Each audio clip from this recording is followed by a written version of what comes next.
ഒരുങ്ങി കഴിഞ്ഞില്ലേ ദേവാ? എങ്ങട്ട്? അപ്പൊ വിളിച്ചു പറഞ്ഞു മറന്നോ? നാളെയല്ലേ ഫംഗ്ഷൻ? മറന്നു ഞാൻ.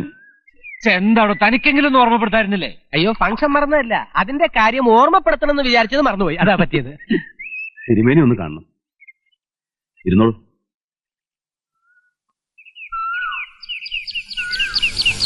സീതാലക്ഷ്മി,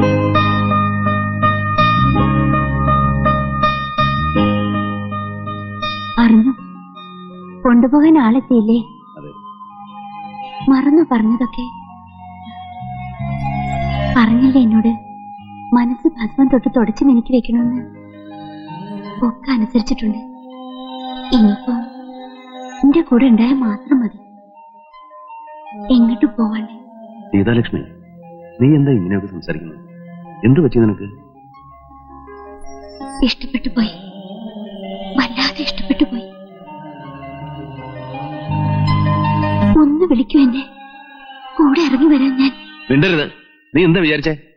സങ്കടപ്പെട്ട് നടക്കുന്നതിന്റെ ഇത്തിരി കാരുണ്യം കാണിച്ചപ്പോ അപ്പൊ എന്നെ പറഞ്ഞ് മോഹിപ്പിച്ചതൊക്കെ? എന്ത് മോഹിപ്പിച്ചു? ഞാനൊരു പാവാ ദേവേട്ട, എന്നെ ഇട്ടേച്ച് പോവരുത്. എനിക്ക് പേടിയാവുന്നു, എനിക്ക് പേടിയാവുന്നു, എനിക്ക് പേടിയാവുന്നു ദേവേട്ട, എനിക്ക് പേടിയാവുന്നു. പേടിക്കണ്ട, പേടിക്കണ്ട, പേടിക്കണ്ട, പേടിക്കണ്ട. ഈശ്വരൻ വരും, വരും. ഞാൻ പോയിട്ട് വരും.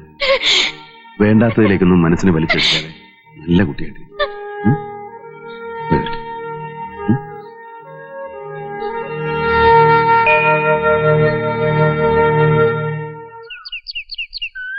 എല്ലാം കേട്ടു, കണ്ടു. അവൾ എന്തൊക്കെയോ തെറ്റിദ്ധരിച്ചു വെച്ചിരിക്കെ. തിരുമേനി ഒന്ന് അവളെ പറഞ്ഞു മനസ്സിലാക്കണം. ഒരു ഉപദേശം കൊണ്ട് തിരുത്താവുന്ന നില വിട്ടിരിക്കണോ അവള്? നിനക്ക് രണ്ടാം ജന്മം നൽകി എനിക്ക് നീ ഒരു ദക്ഷിണ തരണം. നിന്റെ ജീവിതം ഞാൻ ചോദിക്കണം, എന്റെ സീതാലക്ഷ്മിക്ക് വേണ്ടി. എന്നെ കുറിച്ച് എല്ലാം അറിയില്ലേ തിരുമേനി? എനിക്കൊരു കുടുംബമുണ്ട്. ഇഷ്ടമില്ലാത്തൊന്നും നമ്മൾ മടിശീലെ കൊണ്ട് നടക്കാറില്ലല്ലോ ദേവ. വല്ല ഊരിലെ നിന്റെ കാല് കെട്ടിയിട്ടിരിക്കുന്ന ആ നൂലാചാരം ഒന്ന് അറ്റിച്ചാൽ അത് എന്റെ മോൾക്കൊരു പുണ്യാവില്ലേ? എന്താ പറഞ്ഞത്? നൂലാചാരം അറ്റിക്കാനോ?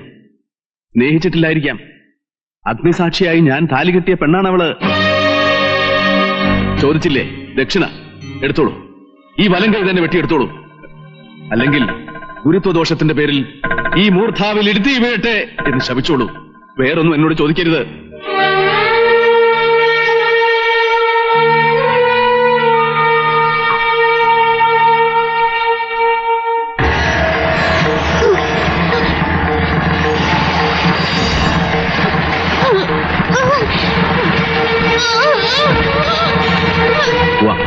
തിരുമേനിയോടൊന്ന് പറഞ്ഞിട്ട് വേണ്ട.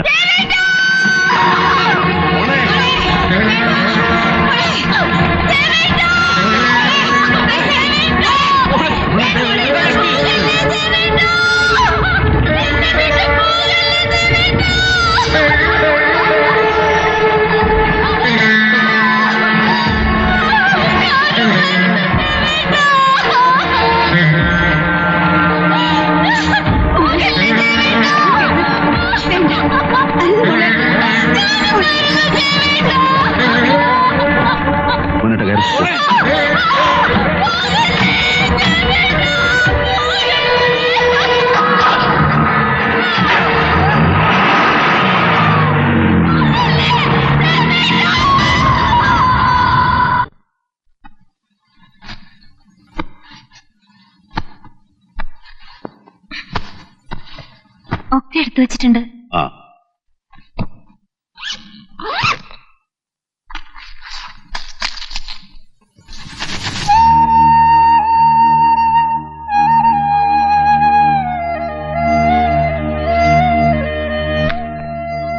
സാരിയും ബ്ലൗസൊക്കെ എടുത്തു വെച്ചോ?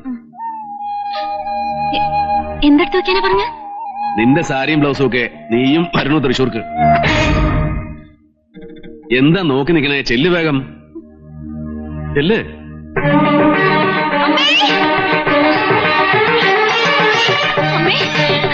ഞാനും പോവാ ദേവേട്ടന്റെ കൂടെ.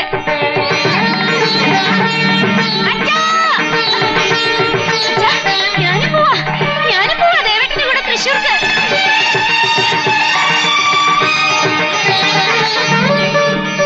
അവളെ കൂടെ കൊണ്ടുപോകാൻ തോന്നിയത് ഏതായാലും നന്നായി. നിനക്ക് ഫെലോഷിപ്പ് കിട്ടിയതിനേക്കാൾ കൂടുതൽ സന്തോഷായി. അതെ, രാഹുകാലം തുടങ്ങുന്നതിന് മുമ്പ് പുറപ്പെട്ടോളൂ. ഭാഗീരഥി,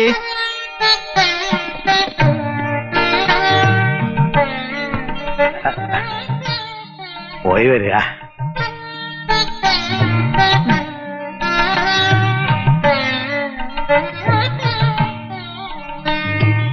പോയി വന്നട്ടെ.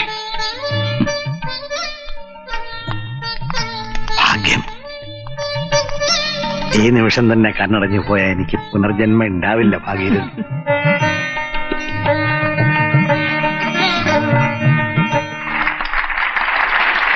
ഇത്തരത്തിലുള്ള ഒരു അതുല്യ പ്രതിഭയെ ഫെലോഷിപ്പ് നൽകി ആദരിക്കാൻ കഴിഞ്ഞതിൽ കേരള സംഗീത നാടക അക്കാദമിക്ക് അഭിമാനമുണ്ട്, സന്തോഷമുണ്ട്. പ്രസ്തുത അംഗീകാരം സ്വീകരിക്കാനായി ശ്രീ പല്ലാവൂർ ദേവനാരായണനെ സവിനയം ക്ഷണിച്ചുകൊള്ളുന്നു.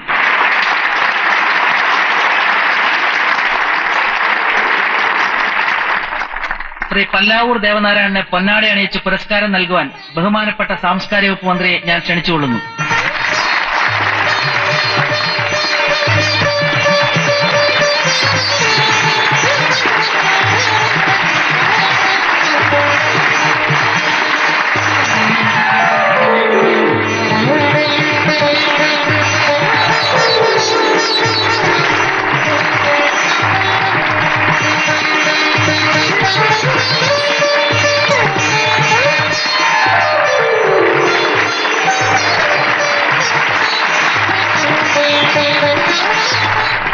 ശ്രീ പല്ലാവൂർ ദേവനാരായണൻ നിങ്ങളോട് സംസാരിക്കുന്നു.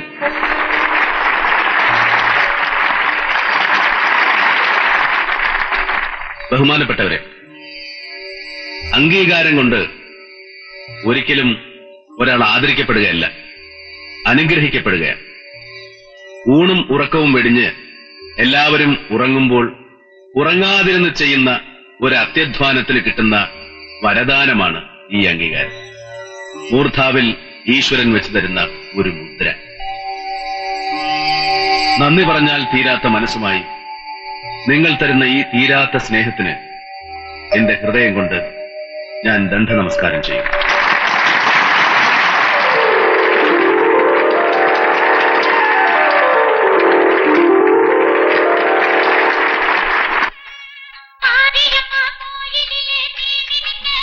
ദേവന്റെ പ്രസംഗം കലക്കി കിട്ടോ. ഞാൻ വിചാരിച്ചു മന്ത്രിമാരെ പോലെ മൈക്ക് കൈ കിട്ടിയ വിടില്ലാന്ന്. വെറുതെ വളവള പറഞ്ഞിട്ട് എന്താ കാര്യം? 2 വാക്ക് പറഞ്ഞാ കേൾക്കണവനും പറയണവനും മനസ്സമാധാനം. ആ വന്നോക്കെ.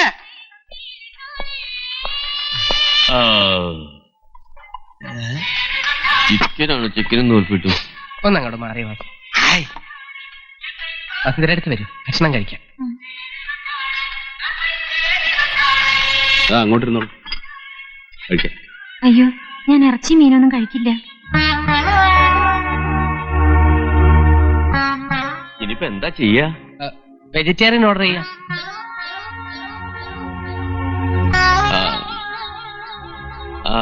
അറിയില്ലായിരുന്നോ കാര്യം? അതിന് അവളുടെ ഒരു കാര്യവും ഞാനിതുവരെ അന്വേഷിച്ചിട്ടില്ലല്ലോ. യെസ്, വന്നോക്കെ. ഇയാളെന്താ ബെല്ലടിച്ച് പഠിക്ക?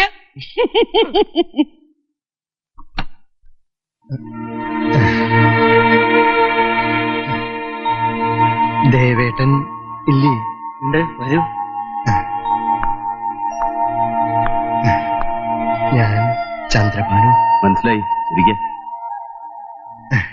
എന്താ ഇവിടെ? ഫംഗ്ഷൻ നടക്കുമ്പോ ഞാൻ അവിടെ ഉണ്ടായിരുന്നു. തിരക്കിന്റെ ഇടയിൽ മുമ്പിലേക്ക് വരാൻ പറ്റിയില്ല, ക്ഷമിക്കുക.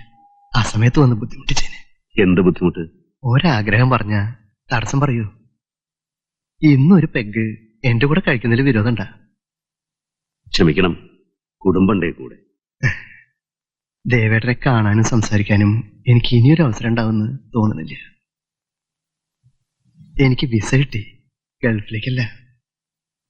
ഒരു വയറുവേദന വന്നപ്പോ അമലെ കാണിച്ചു. ചെക്കപ്പില് കണ്ടത് ചുമക്കിലെ ക്യാൻസർ എന്നാ. രക്ഷപ്പെടില്ല എന്നവന്മാര് പറഞ്ഞു. വേണ്ടാന്ന് ഞാനും പറഞ്ഞു. 6 മാസമെങ്കിൽ 6 മാസം വിട്ടുകൊടുക്കില്ല ദേവേട്ട. ഞാൻ അടിച്ച് പൊളിച്ചിട്ട് ഞാൻ മടങ്ങി പോവാൻ ഉദ്ദേശിക്കുന്നുള്ളൂ. താഴെ ബാറി കയറിയിട്ട് പെട്ടെന്ന് ഇറങ്ങാം. ഒറ്റ പെഗ് മതി. നിങ്ങളെല്ലാരും വന്നേ. എന്റെ ഒരു പഴയ സുഹൃത്താണ് ചന്ദ്രഭാനു. ഒന്ന് പുറത്തിറങ്ങിട്ട് വരാം. കഥ അടച്ച് കുറ്റിട്ടോളൂ. അല്ലെങ്കിൽ വേണ്ട, അച്ഛന്മാരും കിട്ടന്മാരും ഇവിടെ നിന്ന് ഭക്ഷണം കഴിച്ചോളൂ. ഞങ്ങൾ ഉടനെ വരാം. ക്ഷമിക്കുക ബുദ്ധിമുട്ടിച്ചതിന്. ഇപ്പൊ തിരിച്ചയച്ചോളാം. കുമാരാ, നീ വന്നു.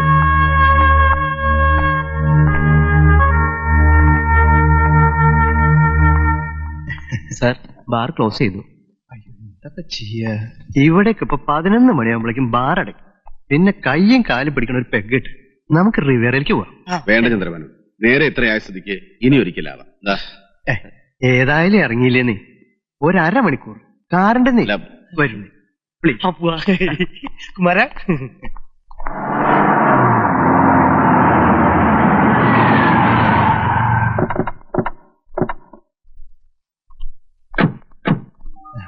വന്നേ. ഇത് നമ്മുടെ ഷെൽട്ടറാ. ആരുടെ ഒരു ഉപദ്രവം ഉണ്ടാവില്ല. എല്ലാം റെഡിയല്ലേ മോഹന? ഇരിക്കുന്നേട്ടാ, ഇരിക്കുന്നേ. ഏത് ബ്രാൻഡ് വേണമെങ്കിൽ ഉപയോഗിക്കാം. Yes.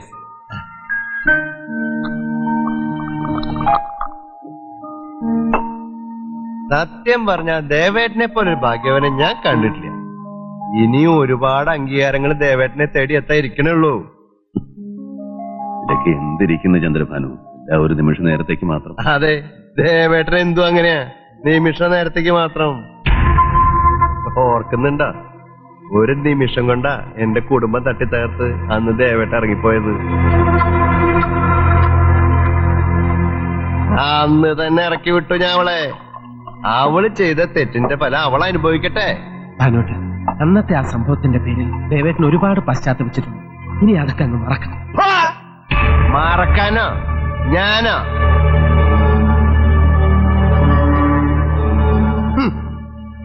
എന്റെ ശരീരത്തെ കാർന്നു തിന്നുന്ന ഒരു ക്യാൻസറിനെ കുറിച്ച് ഞാൻ പറഞ്ഞില്ലേ?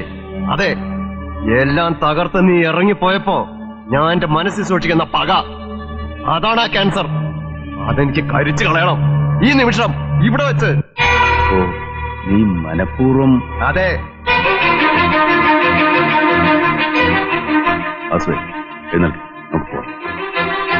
എവിടേക്ക്? താൻ എവിടേക്കും പോവില്ല. ചെയ്ത തെറ്റിന്റെ ഫലം താൻ ഇവിടെ വെച്ച് അനുഭവിക്കാൻ പോവുക.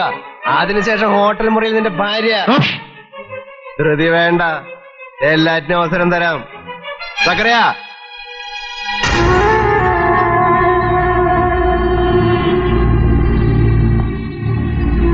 നീ എവിടെയൊക്കെ വെച്ച് മുറിവേൽപ്പിച്ചു വിട്ട സർപ്പങ്ങൾ കാത്തിരിക്കായിരുന്നു എല്ലാവരും ഈ ഒരു അവസരത്തിന്.